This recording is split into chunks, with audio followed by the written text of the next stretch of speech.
পরিবারে ছিল তার বাবা, মা আর দুই বোন। বাবা মাঠে কাজ করত, তা দিয়ে দুই বেলার খাবার জোগাড় করতে হিমশিম খেয়ে যেত তারা। তাই একদিন রীতা বসে বসে ভাবছিল কি করে সংসারে সাহায্য করা যায়। কিছু একটা আমাকে করতেই হবে। আচ্ছা, ডালের বড়ি বানিয়ে বাজারে বিক্রি করলে তো কিছু টাকা আসে, এটা করলেই ভালো হবে।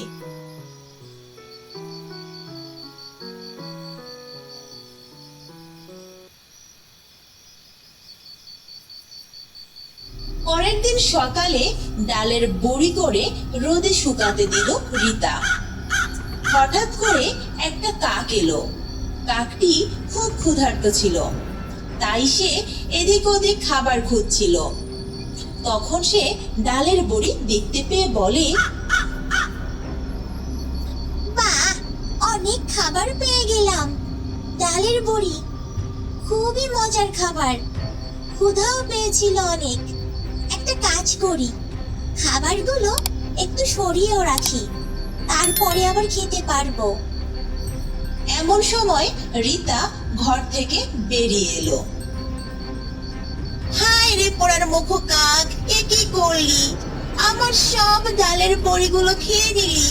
ঘরে আর কোনো ডালও নেই, এখন আমি কি করব? আমি খুবই ক্ষুধার্ত ছিলাম গো, তাই একটু খেয়েছি। তুমি বাজার থেকে ডাল কিনে নিও। কিনতে পারলে তো আর তোর উপর রাগ করতাম না। আমরা খুবই গরিব, ডাল কেনার পয়সা নেই রে। আমি তো খেয়েই ফেলেছি, তা তো আর পেট থেকে বের করে দিতে পারবো না। তুমি আমাকে একটু জল খাওয়াবে গো। এমনিতেই তুই আমার অনেক ক্ষতি করেছিস, তারপর আবার জলও চাস? তোর সাহস তো ভারী। পরের দিন সকালে রীতা বসে বসে কিছু একটা ভাবছে। তখন তার বাবা তাকে জিজ্ঞেস করলো, কি রে মা, কি চিন্তা করো এখানে বসে? বাবা, রোজ ওই কাকটা আমার বড়ি খেয়ে যায়, আমি তাই চাই ওকে একটা উচিত শিক্ষা দিতে। কি শিক্ষা দিবি রে মা? একটা বুদ্ধি পেয়েছি, উপরে গাছের সাথে জাল দিয়ে রাখা যায়, যেই আসবে জালে আটকা পড়ে যাবে। যেই কথা সেই কাজ। পরের দিন সকালে যখন কাক আসলো বড়ি খেতে, অমনি জাল পড়লো উপর থেকে। কাকটা আটকে গেল জালের মধ্যে। এ কি করলে আমার সাথে? আমাকে জালে বন্দি করলে কেন? আমাকে ছেড়ে দাও। আচ্ছা বেশ, আমাকে ছেড়ে দিতে হবে না, একটু পানি তো খেতে দাও, আমার খুব পিপাসা পেয়েছে। রোজ রোজ বড়ি খেয়ে যাও, আবার পানিও চাও? দাঁড়া, খাওয়াচ্ছি তোকে পানি। এই বলে রীতা পানি ছুঁড়ে দিল। কাকটা বন্দি অবস্থায় রইল, না খেতে পেয়ে তার যায় যায় অবস্থা।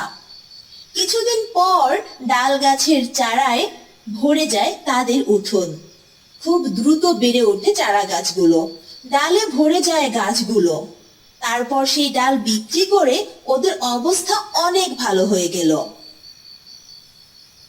হঠাৎ এক রাতে রীতা স্বপ্ন দেখে, তাকে একটি সুন্দর পরী বলছে, তোমরা খুব খারাপ করেছো কাকের সাথে। তোমাদের উঠোনে এত ডালের গাছ হলো কি করে একবারও ভেবে দেখেছো? না তো। তোমরা যে কাকটিকে বন্দি করে রেখেছো, ওর জন্যই তোমাদের এত ভালো অবস্থা এখন।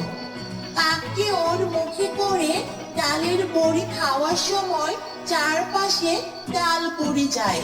কাকটি প্রতিদিন জল খেতে চাইতো, যাতে উঠানে পড়ে থাকা ডালের বীজগুলো জল পেয়ে তাড়াতাড়ি বড় হয়ে ওঠে। পরের দিন সকালে রীতা কাকটিকে ছেড়ে দেয়, ওর চিকিৎসা করে ওকে সুস্থ করে তোলে। আমি তোমাকে অনেক কষ্ট দিয়েছি, এমন ভুল আমি আর কখনো করব না। আমাকে তুমি ক্ষমা করে দাও, আর তোমাকে অনেক ধন্যবাদ। তুমি যে তোমার ভুল বুঝতে পেরেছো করেছো তাতেই আমি খুশি। শুধু একটা কথা মনে রেখো, এই দুনিয়ায় কাউকে অবহেলা করা ঠিক নয়। কার মাধ্যমে কিভাবে যে ভাগ্যের চাকা ঘুরবে তা একমাত্র সৃষ্টিকর্তা ছাড়া কেউ বলতে পারেন না।